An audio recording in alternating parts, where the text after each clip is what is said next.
ಕೊಚ್ಚಿಯ ಜವಾಹರ್ಲಾಲ್ ನೆಹರು ಕ್ರೀಡಾಂಗಣದ ಗ್ಯಾಲರಿಯಿಂದ 200 ಅಡಿ ಕೆಳಕ್ಕೆ ಬಿದ್ದ ಶಾಸಕಿ ಉಮಾ ಥಾಮಸ್ ತೀವ್ರ ಗಾಯಗೊಂಡಿದ್ದು, ಅವರನ್ನು ಈಗ ತೀವ್ರ ನಿಗಾ ಘಟಕದಲ್ಲಿ ಚಿಕಿತ್ಸೆಗೆ ಒಳಪಡಿಸಿರುವುದಾಗಿ ವೈದ್ಯರು ತಿಳಿಸಿದ್ದಾರೆ.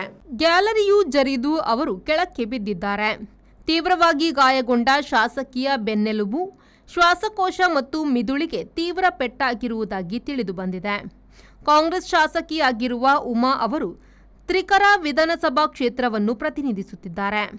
ಪ್ರಜ್ಞಾಹೀನ ಸ್ಥಿತಿಯಲ್ಲಿ ಅವರನ್ನು ಆಸ್ಪತ್ರೆಗೆ ಸೇರಿಸಲಾಗಿದೆ. ಪಕ್ಕೆಲುಬು ಮುರಿದಿದ್ದಲ್ಲದೆ ಶ್ವಾಸಕೋಶದಲ್ಲಿ ನೆತ್ತರು ಹೆಪ್ಪುಗಟ್ಟಿರುವುದರಿಂದ ಶಾಸಕಿ ಇನ್ನೂ ಅಪಾಯದ ಘಟ್ಟ ದಾಟಿಲ್ಲ ಎಂದು ತಿಳಿದು ಬಂದಿದೆ. ಇಲ್ಲಿನ ಕ್ರೀಡಾಂಗಣದಲ್ಲಿ ನಟಿ ದಿವ್ಯಾ ಉನ್ನಿ ಮುಖಂಡತ್ವದಲ್ಲಿ 12,000 ನರ್ತಕಿಯರ ಕುಣಿತ ಏರ್ಪಡಿಸಲಾಗಿತ್ತು. ಮಂತ್ರಿಗಳಾದ ಸಾಜಿ ಚೆರಿಯನ್, ಕೊಚ್ಚಿ ನಗರ ಪೊಲೀಸ್ ಆಯುಕ್ತ ಪುಟ್ಟ ವಿಮಲಾದಿತ್ಯ ಮೊದಲಾದವರು ಕೂಡ ಕಾರ್ಯಕ್ರಮದಲ್ಲಿ ಉಪಸ್ಥಿತರಿದ್ದರು.